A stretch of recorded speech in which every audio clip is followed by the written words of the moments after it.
One of the issues which is directly related to the issue of the justice of the Creator is the question of predestination or free will.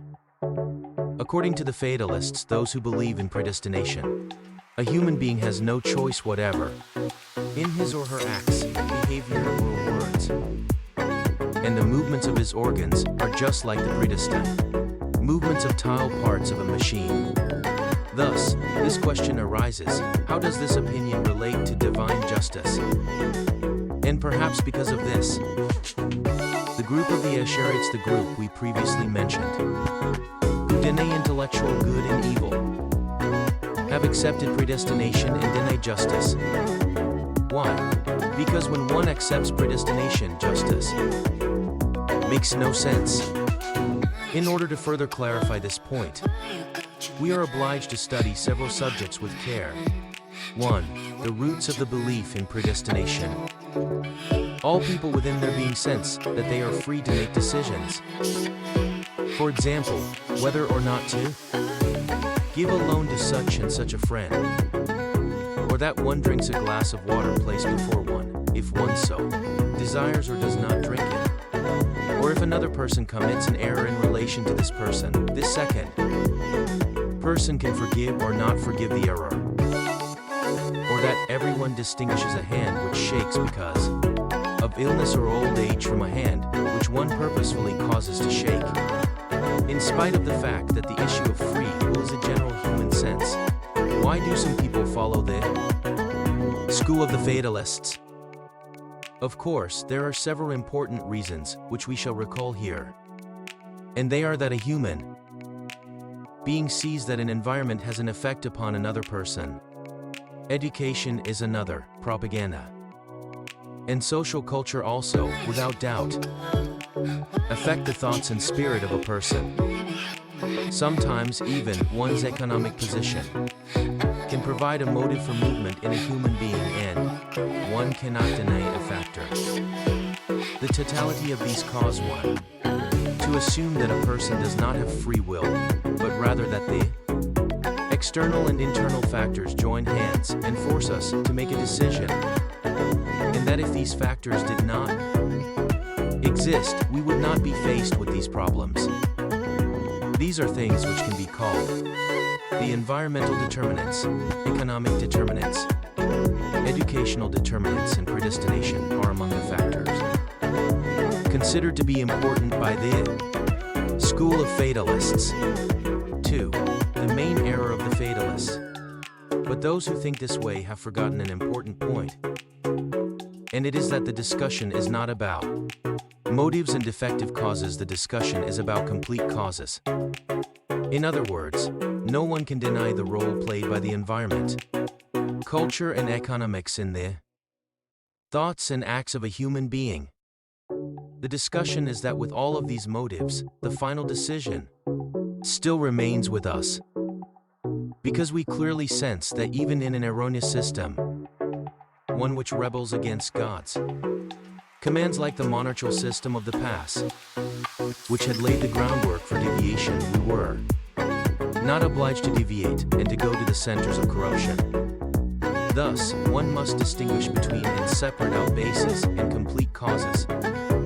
Because of this, great many people who live in comfort, or have been nurtured in a deviated culture, or they inherited unsuitability, at any rate, have separated their way from that of others, and have either arisen or revolted against that environment. If every human being was supposed to be the child of his or her environment, culture, and propagation of the times, no real or basic revolution would ever take place in the world. Every one would have to adapt to his or her environment and never build a new one. All of these show that the above mentioned factors do not make one destiny, they are only bases. One's principle or main fate is determined by one's own willpower.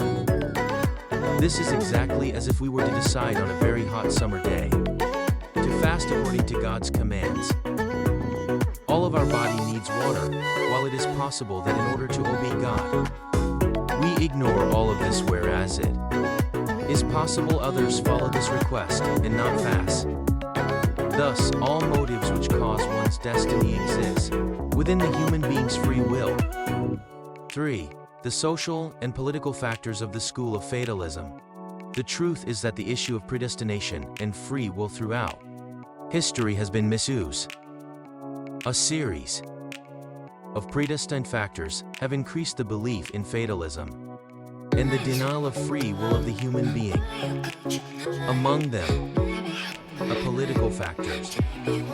Many of the despotic and selfish politicians, in order to extinguish the fire of revolution among the deprived, in order to assure the continuation of their illegal rule.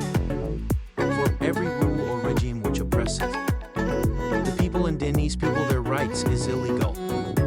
From the point of view of Islam, convince the people, through all the means available to them, that they have no free will, that predestination and predetermination of history holds our destiny in its hands.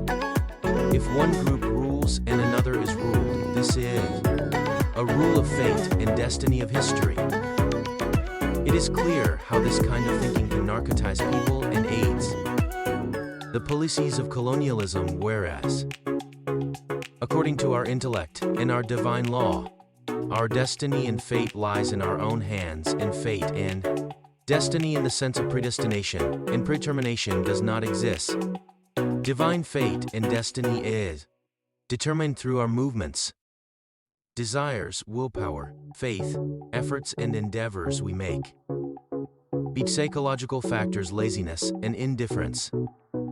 Lazy, indifferent, and lethargic individuals exist who most often meet up with defeat in life, and they never desire to admit this bitter truth, that their laziness or errors have caused their defeat.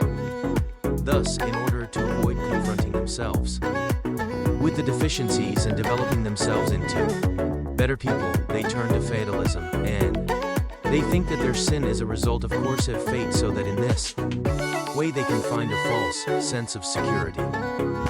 They say, what can be done? We were blackened from the beginning. 8. Will not be whitened even with the water of Zamzam or Kauthar. We are extremely talented and make great efforts, but unfortunately, we have no luck. See social factors. Some people want to be free to be able to follow their carnal desires and every sin which is to their liking. They want to commit, and at the same time, somehow convince themselves that they are not sinners and deceive society that they are sinless. It is here that they turn to fatalism and their carnal desires with the justification that we have no free will to choose not to do these things. But they well know that all of these are lies, and even those who make such claims and raise such issues know that they are baseless. But their pleasures and passing fantasies do not allow them to admit this truth. Thus, in order to build a healthy society, we must struggle against this fatalist way of thinking, belief in one's coercive destiny, which are tools used in the hands of colonialists and exploitation, and an instrument to deceitfully justify defeat, and the factor which causes corruption to progress in a society.